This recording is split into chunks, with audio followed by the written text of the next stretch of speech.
So the first form that I'm going to throw on the wheel is actually a two-part section where I'm making the top part off the hump.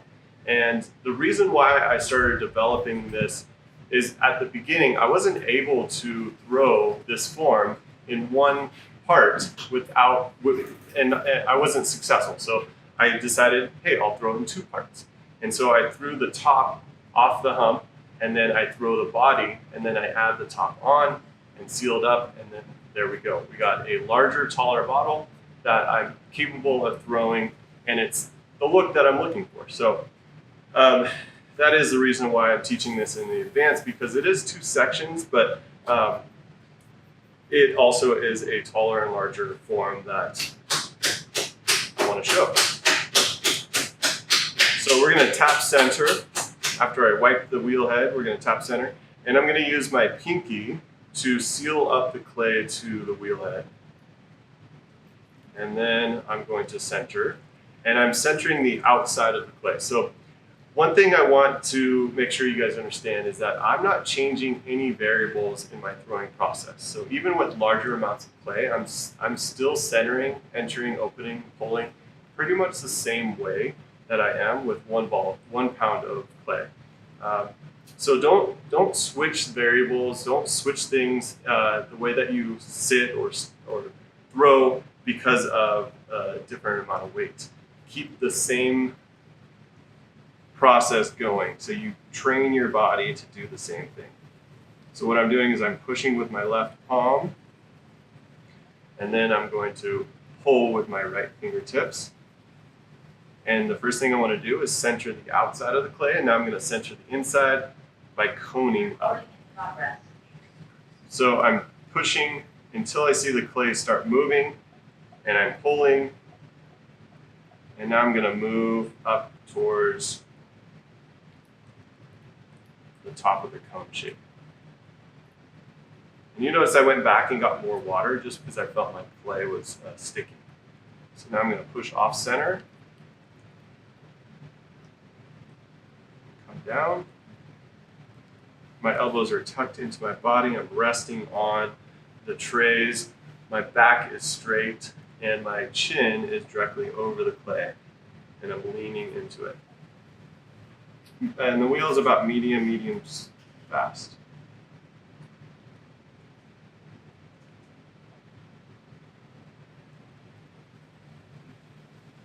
And I'm going to do this 3 times, so that's the second time that I've coned up and pushed down.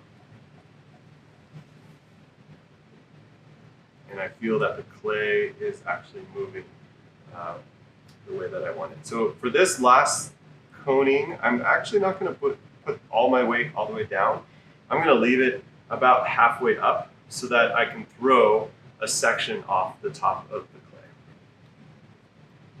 So I do want it flat on the top here, so I'm going to push down. And then I'm going to wipe my hands and clean the wheel, so I'm ready to go for my next step.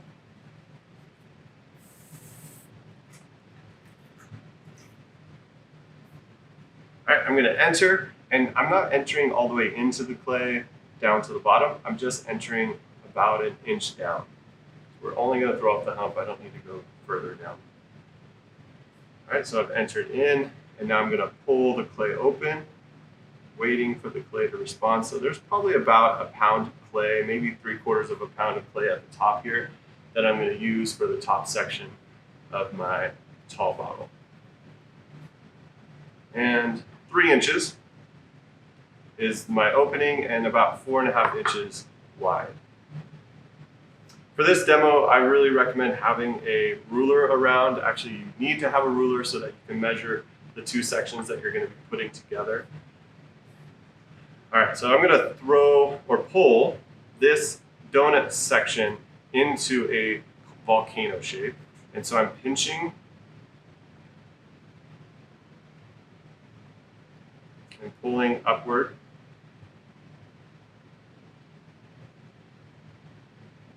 Press that rim. And then pinching. See, I'm really pushing harder with my outside finger, my thumb, so it doesn't flare out into a bowl shape. And now I'm going to do my collaring technique to allow the clay or push the clay inward.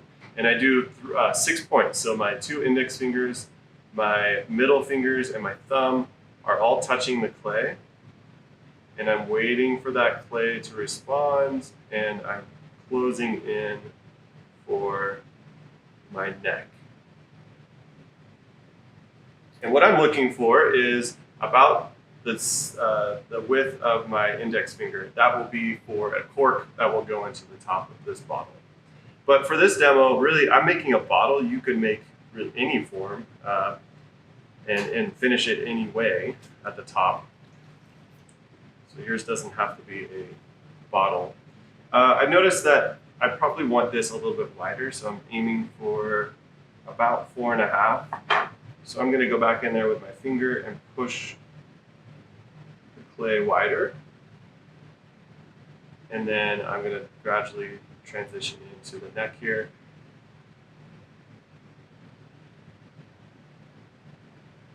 Leaving myself a little bit of room, a little bit of extra clay here that I can cut off if it gets wobbly.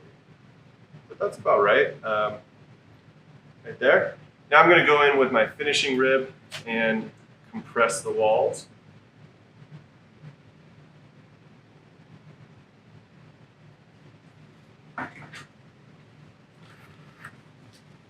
And establish my bottleneck.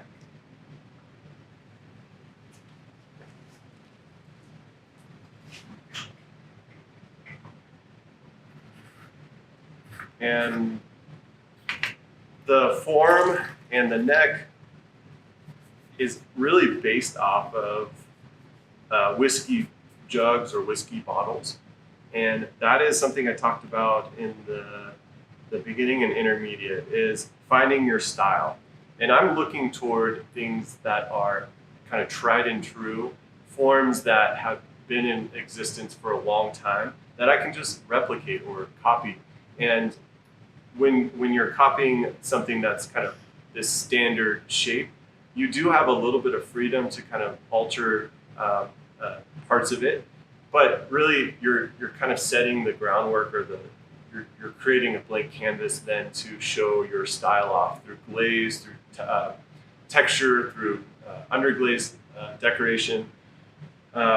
So that's one of my encouragements to you, is that you don't have to have this like brand new, unique style. You can just use forms that already exist, that are tried and true, that you copy, and then you can add your own flair to it. So your style will start to develop out of that making. All right, here's a little tip. Before I start heating this, I'm going to take the corner of my rib, and I'm making a little indent, and that's where I'm going to wire off or cut the top of this section off. So I want a little groove to put the needle tool in so that I can cut this section off. And I realized that I don't have my needle tool, so I just need to get that. Yeah, it fell on the ground. Thanks. Got a great assistant here with Curt Hammerling. All right, so I'm going to heat this up, because when I take this off, I don't want it to flop over, and I want it to hold its shape. So I'm going to use a heat gun using propane for this one, and I'm just going to heat it from the top to the bottom a couple times, a couple passes. And once I see a little bit of steam coming off of the top, I'm going to stop and take this off.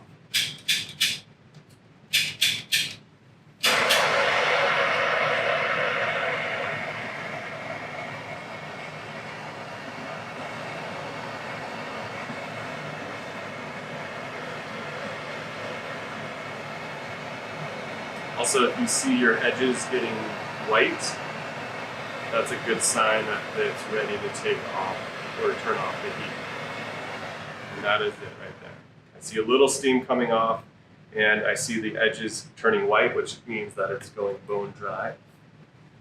And now I'm going to wet my finger, and I'm going to stick this into the hole. Now, caution, this is probably really hot. You're boiling water, turning it to steam. So when you stick your finger into that hole, it's probably going to be really warm. So dunk your finger in water to keep it from getting too hot.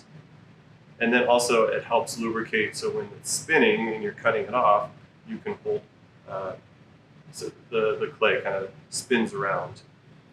All right, so I'm gonna slow down my wheel to almost a like super slow speed, cut into the top, and then stop the wheel when I know I've cut all the way through, and have a board ready. I'm placing this off the edge of the board.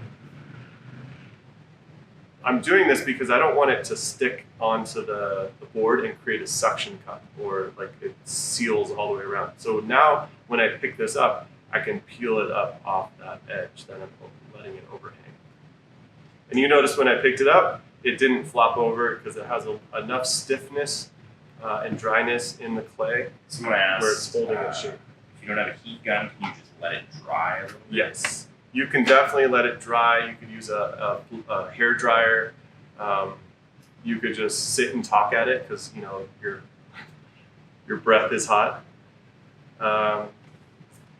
There is another trick that you could do to cut it off the wheel. Actually, I'm not going to mention that, but yeah, there's other ways you could just let it dry. Honestly, you could just throw that like a pound of clay on a separate bat, and then you could use 2 pounds, or maybe that was a half a pound of clay, and then use 2 pounds for your bottle. I just do it off the hump because it's a nice rhythm, and I can get right back into it. It's a good question. All right, so I'm going to center this bottom part, which is now about 2 pounds. Recenter, and I'm ready to go. And I'm going to enter. And I'm entering, leaving myself about 3/8 to 1/4 of an inch at the bottom. I won't be trimming this. I'll do a roll and push foot. So I'm opening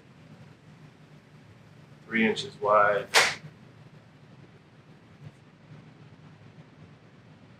And compressing.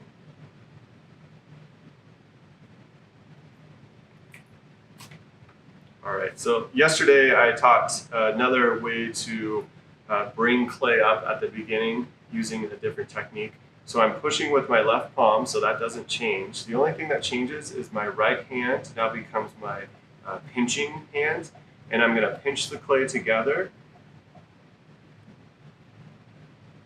and push inward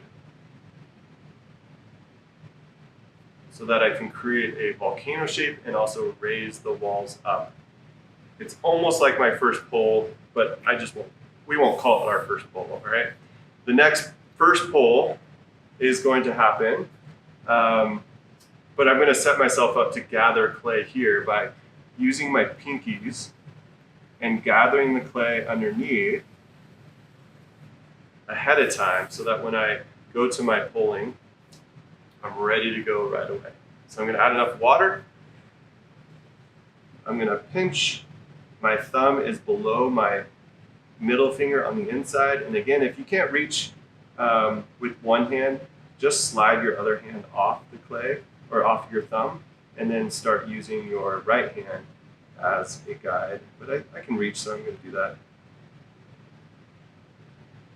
So pushing harder with my outside fingers against the interior. And when I get to the rim, I'm releasing the pressure.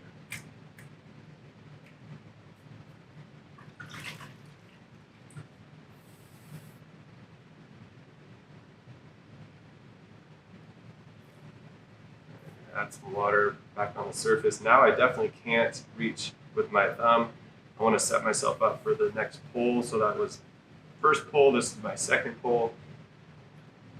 And gathering the clay, pushing out, so my inside finger is right here, my outside finger is right below it, and my outside finger is really doing, I think, all the work because it's pushing against that little lump of clay.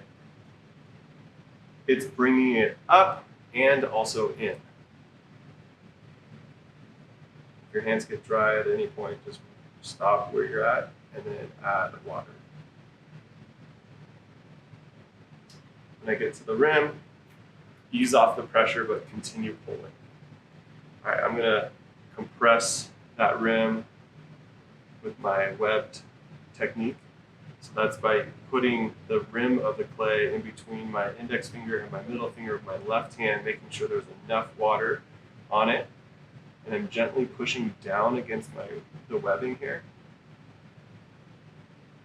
And I'm not really squeezing my fingers together, I'm just resting them on the clay.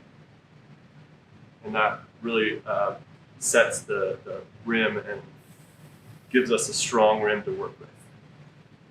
All right, we're gonna do our third and final pull here.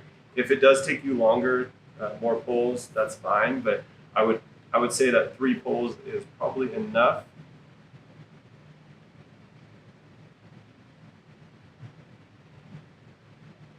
Taking my time, waiting for the clay to respond. This pull is like, whoa, that clay is really thin. But I'm getting a lot of height out of that last pull.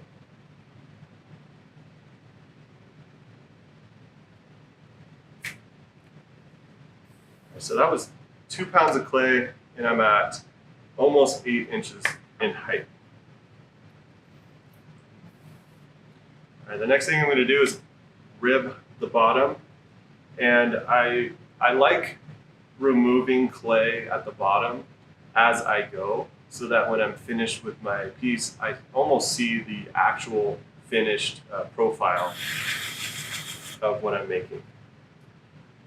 And I'm not going to be trimming this like upside down trimming, so I want to remove all the clay before I take it off the wheel. All right, now I'm going to do some ribbing, so I'm going to start at the bottom and I'm pushing the clay against the rib, so I'm compressing the surface and also removing extra slip.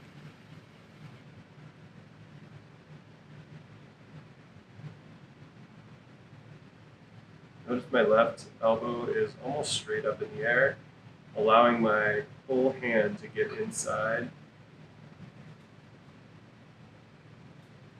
And I'm not leaning against the edge and expanding the rim because my left arm is straight up and down. I'm going to remove the water on the inside. And I like this concept that you're using your left hand to remove the water from the inside, because the left hand is the one that is, if you're right-handed, the left hand is the one that's inside the clay or inside the vessel the entire time. So always train your left hand to stay inside. Your right hand should be on the outside.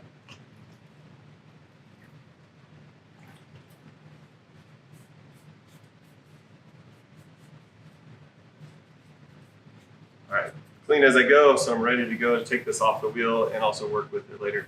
I'm going to do my final shape here. So what I'm looking for is a nice narrow foot and a belly that's gradual, and then the top is going to be about 4 inches wide, because my top over here that I've already cut off is about 4 inches wide as well. All right, I'm going to use my rib, my finishing rib, my metal rib of death to push against the bottom here, and I'm actually pushing harder at the bottom to make this slightly narrower. I could trim, but I have enough control with this rib where I can push against the bottom and then push out against the rib with my inside finger, expanding the clay evenly, and then now I'm releasing the pressure and moving my rib up to that rim. So again, I want this nice gradual belly from top to bottom. So could you do this technique on a wider form? Of course, you could start with your clay wider and then make a larger top. So this could be like a whiskey jug, a wider whiskey jug. I like the tall bottles because it relates to the bottle of whiskey that that you buy in the store or buy a bottle of wine or whatever. So it will pair nicely with what you're using it for. This could be a wine jug. It also could be a water jug, a bottle, or olive oil, vinegar, kombucha. So this is kind of my final pass.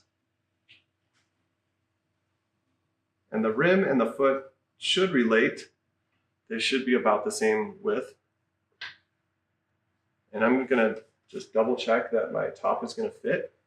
It is a little bit small, so I need to actually bring this rim inward because I want the top here to overlap slightly so that it relates with the bottom.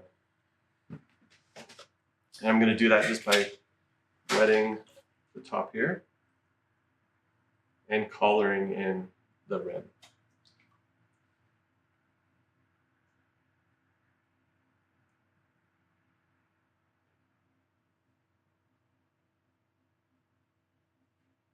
All right, that should be enough. And then I'm gonna do one more trick, little tip to set you up for slipping and scoring this together. So if you look at the angle of the bottom here of the top, it is angled inward here. So when I put this on, I want to have as much surface area as I can to attach to the inside of this.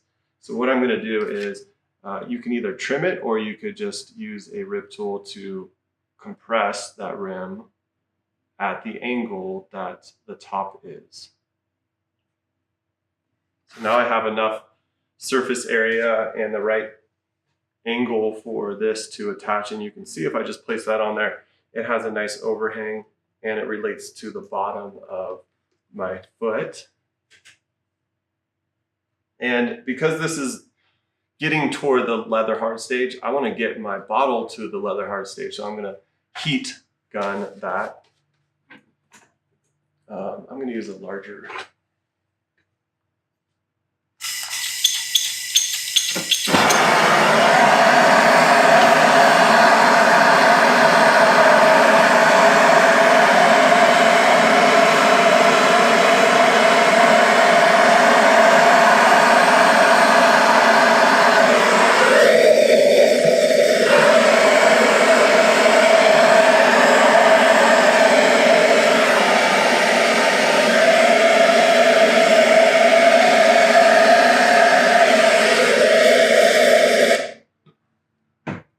what I was looking for is a little bit of steam coming off, and then felt the clay. It is definitely warmer and it is holding its shape better. All right, I didn't heat gun the rim because I definitely want to have that wet enough so I can slip and score the top part on. So I'm going to do that on the wheel. So I'm going to slip by getting some water on my toothbrush and creating slip on the surface. And then take my metal serrated rib and creating those teeth.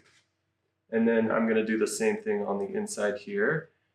Most likely there's enough slip on the interior that I can use as my slip for slipping and scoring. So I'm not going to add any more water on the inside, but I am going to remove any extra bits of clay that will get in the way.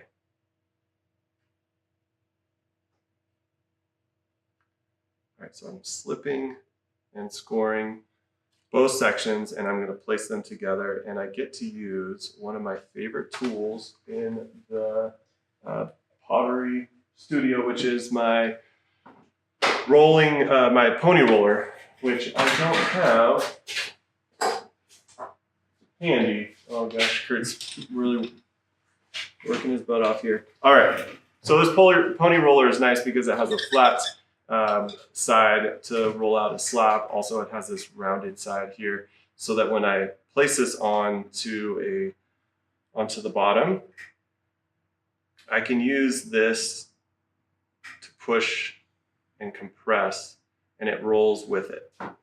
It rolls because it has a curve to this. I can touch it in one point and it's not gonna fly off. If I use this side, I guess that side works too. It's a little bit larger and harder to control. So this one's easier. And I'm just holding it in place and rolling downward and applying enough pressure so that that slipped and scored surface combines together. All right, I'm gonna use my toothbrush underneath where the seam is, and then I'm gonna take it off the wheel and I'm going to let it get to leather hard on its own. And then I will add a small little handle.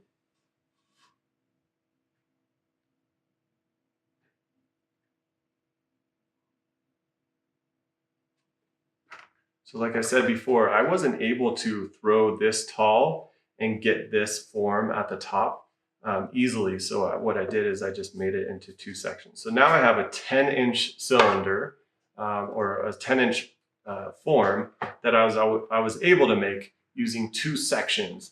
And I hope that helps with your practice because it does give you the license to do things in 2 parts. And it just takes a little bit of measuring, a little bit of time with the heat gun so that you can be successful. It's going to take a little bit of practice, right? This is a new technique for you.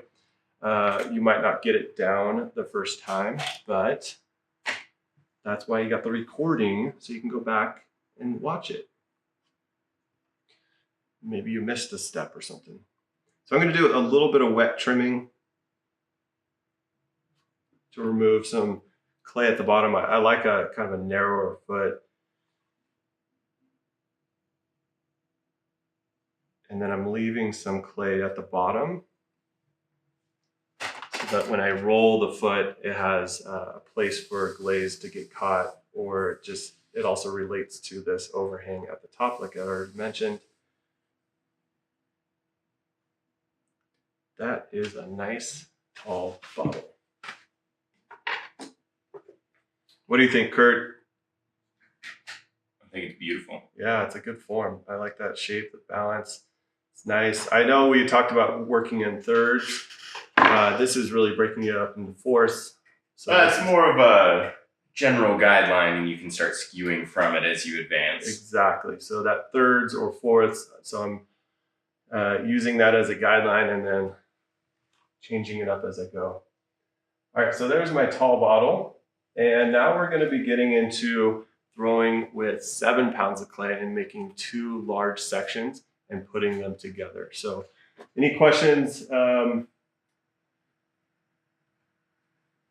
can throw them in the chat and I'll get to them.